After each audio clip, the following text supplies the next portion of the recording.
جھوٹ ہی جھوٹ، جھوٹ ہی جھوٹ، جھوٹ ہی جھوٹ، گند ہی گند، اتنا گند تو کبھی کسی نے نہیں ڈالا جتنا خان صاحب آپ نے ڈال دیا۔ نیا پاکستان بنانے چلے تھے جی آپ کا کیا کام ہے؟ آپ نیا پاکستان بنائے؟ ایک مہاتما کا دور تھا، وہ مہاتما جو ہے وہ ٹوٹ رہا ہے، وہ اس نے گر جانا ہے مہاتما نے ٹوٹ کے، کیونکہ آج جب مہاتما بنانا آتا ہے تو مہاتما توڑنا بھی آتا ہے۔ مہاتما ٹوٹے گا کیونکہ وہ مہاتما نہیں تھا۔ نظریہ ضرورت والے ججیز ہیں، وہ 4 جاتے ہیں 2 اور آ جاتے ہیں، ان سے بھی جان نہیں چھوٹتی ہے۔ ایسے فیصلے آتے ہیں کہ انسان سر پکڑ کے بیٹھ جاتا ہے۔ بالکل دیوالیہ پن کے کنارے پہ چھوڑ گیا عمران خان، نعرے لگایا کرتا تھا اور کھوکھلے نعرے تھے سارے، اور لانے والوں کو بھی پتا تھا یہ کھوکھلا آدمی ہے، تو لانے والوں سے بھی پوچھا جائے گا کہ کیوں لے کے آئے تھے اس کو؟ عمران خان کو تو پوچھا ہی جائے گا، ان کو بھی تو پوچھا جائے گا۔ پاکستان کدھر جائے گا؟ یہ فیصلہ ہم نے کرنا کہ آپ نے کرنا تھا؟ ہم نے کرنا تھا، جو لوگوں کے اندر رہتے ہیں۔ فیصلے کوئی اور کر رہا تھا۔ کبھی آر ٹی ایس کے ذریعے نتائج بدلے گئے، حلقے توڑے گئے، ہماری قیادتوں کو ہمیں چور بنا کے پیش کیا گیا، ہم اپنے گھر چھوڑ آئے پار، ہم مہاجر ہو کے آئے، سب کچھ چھوڑ آئے، اچھے خاصے کھاتے پیتے لوگ تھے ہم میں سے بہت سارے، یہاں آ کے ہاتھوں پاؤں سے کام کرنا پڑا۔ ہم غدار ہو سکتے ہیں جنہوں نے یہ ملک بنایا ہے؟ تو فیصلہ تو ہم نے کرنا تھا کہ پاکستان کدھر جائے گا، فیصلہ کوئی اور کرتا رہا یہاں پہ۔ یہ قبول نہیں ہے، بالکل بھی یہ ناقابل قبول ہے، اور افسوس ہے اور تف ہے عمران خان تمہارے اوپر، تف ہے تم پہ کہ جو بات میاں نواز شریف کو سمجھ آ گئی، جو پیپلز پارٹی کو سمجھ آ گئی، تمہیں سمجھ کیوں نہیں آئی؟ چلو تم نے ایک بار واردات کر لی، ایک بار تو سبوں نے واردات کی، تم پھر واردات کرنا چاہتے ہو، تم پھر آوازیں دے رہے ہو کہ مجھے لاؤ اور تخت پہ بٹھا دو۔ کتنے اممیچیور آدمی ہو تم، کتنے سطحی شخص ہو تم، کتنا افسوس ہے۔ ابھی بھی نہیں بولنا تو کب بولنا؟ قبر میں جا کے بولیں گے۔ مجھے سمجھ نہیں آتی ہے عمران خان کو ڈر کس چیز کا ہے؟ بھائی اب اپنے قدموں پہ کھڑے ہو جاؤ نا، چیخیں کیوں مار رہے ہو؟ ہم بھی تو جیلوں میں جاتے ہیں، ہنستے ہنستے جاتے ہیں، ہنستے ہنستے آ جاتے ہیں۔ اللہ نہ کرے آپ جیل میں جائیں، پر اگر جانا پڑے تو حوصلہ کرو، آنا واپس ہمارے پاس ہی ہے آپ نے خان صاحب، لیکن آئیں گے ٹکریں کھا کے۔ ابھی 2-1 سال ٹکریں کھانی ہے آپ نے، ٹکریں کھا کے آپ نے واپس لوٹنا ہے۔ ہم ہر الزام اسٹیبلشمنٹ پر نہیں لگا سکتے، جنہوں نے مارشل لا لگائے ان پر تو وہ الزام نہیں ہے، وہ تو جرائم ہے، ان جرائم کو تو سمندر کے پانی سے بھی نہیں دھویا جا سکتا، اور وہ ہر شخص اپنے کیے کی سزا پائے گا، کچھ پا چکے ہیں، کچھ پائیں گے آئندہ، وہ تو بچت نہیں ہوگی نہ اس دنیا میں نہ اگلے جہان میں۔ کہ کلمے کے نام پہ بننے والے اس ملک کے ساتھ جو کھلواڑ کیا گیا ہے، جس نے کیا ہے، جس کا نام معلوم ہے یا جو پیچھے رہ کے کھلواڑ کرتا رہا، سب اپنے انجام کو پہنچیں گے، بچ نہیں سکتے، یہ تو پاسبل ہی نہیں ہے۔ لیکن میرا جو سوال ہے وہ پاکستان کی تمام سیاسی جماعتوں کے ساتھ ہے کہ ان کے ساتھ مسئلہ کیا ہے؟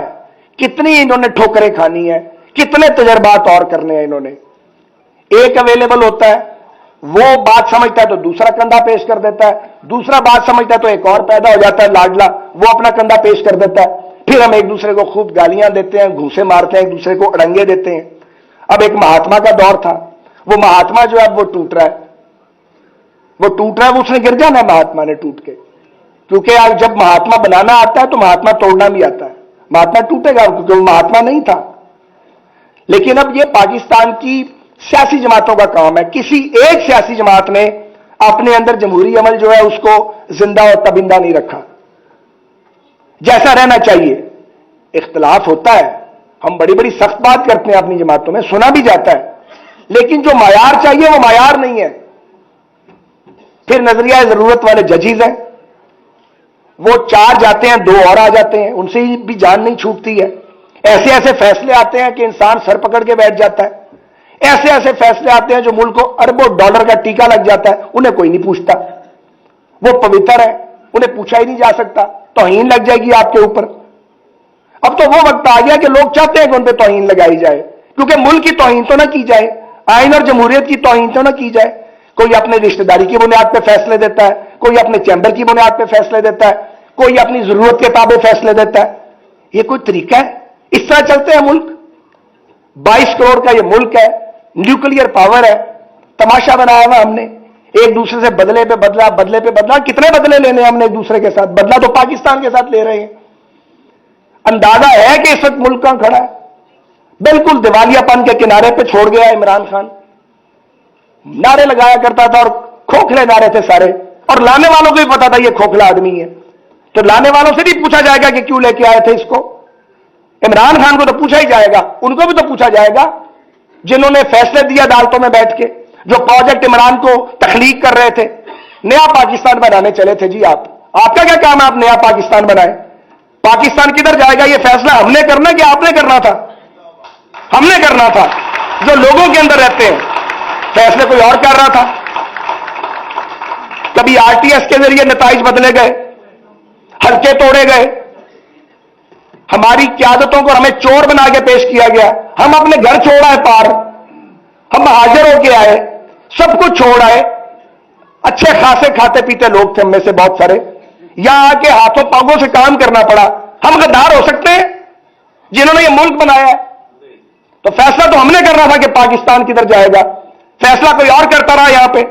یہ قبول نہیں ہے بالکل بھی, یہ ناقابل قبول ہے. اور افسوس ہے اور تف ہے عمران خان تمہارے اوپر, تف ہے تم پہ کہ جو بات میاں نواز شریف کو سمجھ آ گئی, جو پیپلز پارٹی کو سمجھ آ گئی, تمہیں سمجھ کیوں نہیں آئی؟ چلو تم نے ایک بار واردات کر لی, ایک بار تو سبوں نے واردات کی, تم پھر واردات کرنا چاہتے ہو, تم پھر آوازیں دے رہے ہو کہ مجھے لاؤ اور تخت پہ بٹھا دو. کتنے اممیچیور آدمی ہو تم, کتنے سطحی شخص ہو تم, کتنا افسوس ہے. کیا میں آپ کو سمجھتا تھا اور کیا آپ نکلے ہیں؟ کتنا تعلق تھا آپ کے ساتھ, کیا کیا آپ نے؟ یہ نیا پاکستان ہے, یہ ریاست مدینہ بنائی تھی آپ نے. جھوٹ ہی جھوٹ, جھوٹ ہی جھوٹ, جھوٹ ہی جھوٹ, گند ہی گند. اتنا گند تو کبھی کسی نے نہیں ڈالا جتنا خان صاحب آپ نے ڈال دیا. اور شرم ابھی بھی نہیں آ رہی. اب اسمبلیاں توڑوانے چلے آپ, پھر توڑوا بھی نہیں سکتے. توڑو کے پی کی اسمبلی, کیوں نہیں توڑتے؟ ہمت ہے, نہیں توڑ سکتے. تو یہ بڑکیں کیوں لگاتے ہیں؟ جو بھی بڑک لگائے گا وہ میں ہوں, وہ عمران خان ہو یا کوئی اور ہو, وہ اس ملک کا مستقبل نہیں ہو سکتا. بڑک بازوں کا کام ہی نہیں ہے یہ. تو میں آج کے دن یہ کہنا چاہتا ہوں کہ اگر جان چھڑانی ہے اس عذاب سے, جو عذاب بار بار آ جاتا ہے پاکستان پہ, کبھی کسی شکل میں کبھی کسی شکل میں, تو پھر سیاسی جماعتیں مہربانی کر کے رحم کریں, اپنے اندر الیکشن کروائیں, الیکشنوں کے ذریعے قیادت کے فیصلے کریں. ایک لیڈر جو ہے, کوئی ایک لیڈر جس کے پیچھے لوگ چلتے ہیں, وہ کیسے عقل کل ہو سکتا ہے؟ مجھے بتائیں, کیسے عقل کل ہو سکتا ہے؟ غلط فیصلے کرتے ہیں ہم ٹکٹوں کے, کوئی نظام ہی نہیں ہے سیاست میں, نیچے سے ریکمنڈیشن ہی نہیں آتی ہے. وہ ویسے ہی ایم پی ایم این اے آ جاتے ہیں, وہ آ کے ٹامک ٹوئیاں مارتے ہیں, مشکل ٹائم پہ ساتھ کھڑے نہیں ہوتے. کتنی بار یہ تجربہ کرنا ہے؟ اب بس ہو گئی ہے یار. جوان جو جہان تھے, ٹین ایجر تھے جب آئے تھے, میں 60 سال کراس کر گیا ہوں, ابھی بھی نہیں بولنا تو کب بولنا؟ قبر میں جا کے بولیں گے, بولنا پڑے گا.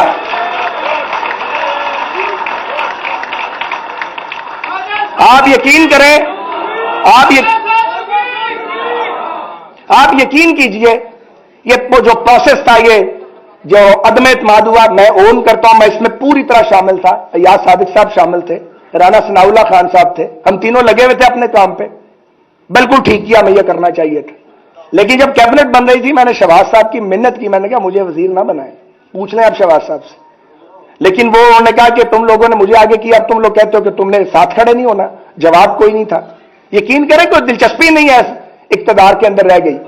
اسمبلی کے الیکشن کے اندر وہ والی دلچسپی نہیں رہ گئی ہے. کروڑوں روپے لگا کے آپ اسمبلیوں میں آئے, یہ جمہوریت ہے؟ اس کو خراب کون کرتا ہے؟ اس کو خراب وہ کرتے ہیں جو مارشل لا لگاتے ہیں. اس کو خراب وہ کرتے ہیں وہ ججز جو نظریہ ضرورت کے تحت فیصلے دیتے ہیں. ریکاؤنٹنگ نہیں کرنے دینی, اٹھا کے پھینکا ثاقب نثار کیس کو. تم ہو کون؟ تم کیسے انصاف نہیں دو گے؟ نہیں دیا انصاف. میں نام نہیں لیتا. جیلوں میں جب آپ لوگوں کو بلا کے کہتے ہیں کہ وزیر اعلیٰ بن جاؤ اور فارورڈ بلاک بناؤ, شرم آتی ہے؟ ارد گرد ہیں ہمارے کردار. میں نام نہیں لیتا. جب آپ کو پوچھیں کہ کہاں سے الیکشن لڑیں گے, آپ کہیں اپنے حلقے سے, اور آپ اس کے بعد کہیں وہ تو آپ ہار جائیں گے. آپ کو کس نے بتایا تھا کہ ہم ہار جائیں گے؟ یہ تو آپ نے کام کیے ہوئے ہیں. پھر کہتے ہیں بولیں نہیں لوگ کیوں نہیں بولیں گے؟ لیکن آج میں آپ کو یہ گزارش کرنا چاہ رہا ہوں, آج نہیں میں کئی دن سے یہ کہہ رہا ہوں کہ ذمہ داری اب سیاستدانوں پہ 100% پڑ گئی ہے. کیونکہ اگلے غیر سیاسی ہو گئے ہیں. اگلوں نے ڈکلیئر کر دیا کہ ہم غیر سیاسی ہیں. تو پر اب یہ ذمہ داری پالیٹیشنز پہ ہے. اور مجھے سمجھ نہیں آتی ہے عمران خان کو ڈر کس چیز کا ہے. بھائی اب اپنے قدموں پہ کھڑے ہو جاؤ نا, چیخیں کیوں مار رہے ہو؟ ہم بھی تو جیلوں میں جاتے ہیں, ہنستے ہنستے جاتے ہیں, ہنستے ہنستے آ جاتے ہیں. اللہ نہ کرے آپ جیل میں جائیں, پر اگر جانا پڑے تو حوصلہ کرو. نواز شریف کو ڈسکوالیفائی کیا سازش کے تحت کیا. کیا کیا تھا نواز شریف نے؟ کیا گناہ تھا نواز شریف کا کہ وہ جدید پاکستان بنا رہا تھا؟ اس نے میرٹ کی, پاسبانی کی, اس نے پاکستان میں 5.8 جی ڈی پی لے کے آیا نواز شریف. ہر جدت جو ہے اس ملک میں نواز شریف اور شہباز شریف لے کے آئے. یار بات کرنے دو پلیز. ہر جدت وہ لے کے آئے. تو مجھے یہ بتائیے کہ ان کی یہ قسمت تھی, ان کا مقدر تھا.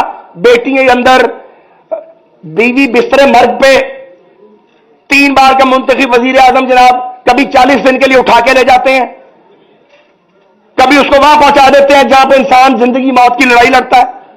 مقدر والا نواز شریف ہر بار بچ جاتا ہے, بے نظیر نہیں بچی, وہ اللہ کے پاس چلی گئی. تو یہ تو ہوتا رہے گا آئندہ بھی اگر سیاستدان سنجیدگی اختیار نہیں کریں گے, اگر گالی گلوچ کی سیاست کریں گے, الزامات کی سیاست کریں گے. پھر کہتے ہیں جی وہ اللہ تعالیٰ روکتا ہے کہ کسی کے عیب نہ اچھالو. اب یاد آیا جب آپ عیب اچھالتے تھے, جب جھوٹے الزام لگاتے تھے, حیا نہیں آتی تھی آپ کو؟ جب آپ لوگوں کو جیلوں میں ٹھونستے تھے, بیوی بستر مرگ پہ ہے, بیٹی کو باپ کے سامنے پکڑتے تھے. اب کہتا جی قمر جاوید باجوہ جو ہے وہ اکیلا ذمہ دار تھا. نہیں, وہ اکیلا ذمہ دار نہیں تھا, تم شامل تھے, تم بینیفیشری ہو. وہ تو چلے گئے ہیں, تم موجود ہو. یہ گلے میں ڈھول پڑے گا سیاستدانوں کے. تاریخ جو ہے وہ پالیٹیشین کو پوچھتی ہے, تو سیاستدان پھر اپنی ذمہ داری کا مظاہرہ کر لینا, کرے ایک میثاق جمہوریت کو ایکسٹینڈ. کیوں نہیں کرتے؟ اتنا بڑا ڈاکومنٹ ہے میثاق جمہوریت جو میاں صاحب اور محترمہ کے بیچ طے ہوا, وہ مستقبل تھا پاکستان کا. میں بطور ایک سیاسی کارکن اس دن ایک ہوپ تھی, عرصے کے بعد میرے دل میں آئی کہ یار یہ پاکستان کی پالیٹکس بدل گئی ہے. کچھ بھی نہیں ہوا. ابھی ہمارا کام ہے ہم ہی کر لیں, ہم میثاق جمہوریت کو ایکسٹینڈ کریں. سب سے پہلے پی ڈی ایم کو پیش کیا جائے, پھر پی پی پی تو پہلے ہی شامل ہے, اے این پی کو پیش کریں, اور عمران خان بھی ہمت کرے. آنا واپس ہمارے پاس ہی ہے آپ نے خان صاحب, لیکن آئیں گے ٹکریں کھا کے. ابھی 2-1 سال ٹکریں کھانی ہے آپ نے, ٹکریں کھا کے آپ نے واپس لوٹنا ہے. میں جانتا ہوں اچھی طرح کوئی کسی کو سیاست سے مائنس نہیں کر سکتا, سزاؤں سے کوئی پالیٹیشین مائنس نہیں ہوتا, ورنہ ملائیشیا میں انور ابراہیم مائنس ہو جاتا, کوئی مائنس نہیں ہوتا. لیکن خجل خراب ہوتا ہے, تو جو دوسروں کو خجل خراب کرتا ہے وہ خود کیسے بچے گا؟ یہ تو وبال ہے قدرت کا, مکافات عمل ہے, آنا ہی آنا ہے. لیکن آج میں یہ کہنا چاہوں گا, بات لمبی ہو گئی ہے, ہم نے سننا تو ان مقررین کو ہے, میں اپنی بات لے کے آپ کے ساتھ بیٹھ گیا ہوں کہ پاکستان کی سیاسی جماعتوں کو سول سرچنگ کرنی چاہیے سنجیدگی کے ساتھ, میری جماعت سمیت سب کو, کہ ہم کھڑے کہاں ہیں, ہمارا نیریٹو کیا ہے, پاکستان کے مستقبل کو کیسے لے کے جانا ہے. ہر جماعت کو اپنے اندر جمہوری ادارے بنانے چاہیے جو نہیں بنائے جا رہے, اپنے دفاتر قائم کریں, گراس روٹ لیول تک جائیں, اپنے پولیٹیکل ورکر کے ساتھ مکالمہ کریں, کوسچن آنسر سیشن کریں. اس لیول پہ جمہوریت کو لے کے جائیں کہ ریکمنڈیشن کون ٹکٹ لے گا, کونسلر کا, ایم پی اے کا, ایم این اے کا, نیچے سے آئے. یہ ڈویبلز ہیں, یہ ہم نے کئی بار لکھ کے تجاویز دی ہیں. کوئی پارٹی نہیں کرتی, کوئی مین سٹریم پارٹی نہیں کرتی. ڈائنیسٹک پالیٹکس پاکستان کا مستقبل نہیں ہے. اور ڈائنیسٹک پالیٹکس جو ہے یہ بھی آتی ہے مارشل لاؤں کی وجہ سے, کیونکہ جب لیڈر کو آپ جیل میں ڈال دیتے ہیں, اس کے پورے خاندان کو آپ رگڑ دیتے ہیں, ساتھ والے بھاگ جاتے ہیں, اس کے پاس کوئی راستہ ہی نہیں رہ جاتا کہ وہ اپنے قریب ترین لوگوں پہ ٹرسٹ کرے اور اپنی فیملی پہ ٹرسٹ کرے, کیونکہ اس کا نیریٹو لے کے پھر فیملی چلتی ہے. سو یہ گناہ بھی ان کے سارا ہے جو لیڈروں کی ڈاؤن سائزنگ کرتے ہیں. مگر لیڈران کو بھی سوچنا چاہیے کہ وہ اپنی جماعتوں کے اندر جمہوری انتخابی سیاسی عمل کو چلائیں. 2022 کے اندر پرانی سیاست نہیں چل سکتی, آگے آپ کو نئی پالیٹکس لے کے جائے گی, اپنا نیریٹو ڈیموکریٹک نیریٹو لے کے جائے گا. اور پھر یہ تو پنجاب ہے, یہاں آپ کھل کر بات کر لیتے ہیں. چھوٹے صوبے ہیں جن کے بغیر پاکستان مکمل نہیں ہوتا. یہ بڑی خوش بختی ہے کہ پی ڈی ایم موجود ہے. یہ بڑی خوش بختی ہے کہ ایک اتحادی حکومت بنی ہے, تقریباً قومی حکومت ہے ایک پارٹی کو نکال کے. یہ بہت بڑی بات ہے. اس کا بظاہر شاید پتہ نہ لگ رہا ہو فائدہ, اس کا بڑا فائدہ ہے. جب کوئی ڈیسیجن ہوتا ہے پھر وہ ایک یا دو جماعتیں نہیں کرتی, ہم سب مل کر کرتے ہیں. عمران خان صاحب لڑائی رکھیں آپ, آخری بات ضرور لڑیں, اپنا نیریٹو بھی بنائیں. ہم بھی آپ سے لڑیں گے, ہم اپنے نیریٹو کے ساتھ لڑیں گے, لیکن جمہوریت اور سیاست کی ریڈ لائنز کو کراس نہ کریں. آپ خود بھی خراب ہوں گے, سیاسی عمل کو بھی خراب کریں گے. آپ مسلسل جمہوریت کو کھوکھلا کرتے چلے آ رہے ہیں. آپ باز آ جائیں اور عقل کا استعمال کریں. انا ضد اور ہٹ دھرمی سے راستہ نہیں بن سکتا. اور آپ سب کو چور کہتے رہیں گے, آپ کو کوئی ساتھ نہیں کہے گا, لوگ آپ کو ڈاکو کہیں گے. تو میں یہ کہتا ہوں کہ میں اس وقت الزام کے کام پہ نہیں جانا چاہتا, بلیم گیم پہ, نہ میں توشہ خانہ پہ بات کرنا چاہتا ہوں, نہ فورن فنڈنگ پہ, اس کی ڈیٹیل میں نہیں جانا چاہتا. میں آج کے دن یہی کہنا چاہتا ہوں, سیاسی جماعتوں کو جمہوری عمل تیز کرنا پڑے گا, سیاسی قوتوں کو ایک دوسرے سے بات کرنی پڑے گی, اور بنیاد بنے گی اس کی میثاق جمہوریت, جس کی بنیاد رکھی تھی نواز شریف صاحب نے اور محترمہ بے نظیر بھٹو نے, اور میثاق معیشت جس کی پیشکش کی تھی شہباز شریف صاحب نے, اور اس کا مذاق اڑایا گیا تھا. آج بھی راستہ وہی ہے, میثاق جمہوریت اور میثاق معیشت کا. اگر ہم آپس میں بات کریں, مکالمہ کریں, ہم مستقبل کی راہ متعین کریں, بحث پارلیمان کے اندر کریں, اسمبلیاں توڑو, اسمبلیوں سے استعفے دو, اس تماشے کو بند کریں, تو پھر 5واں مارشل لا نہیں آئے گا.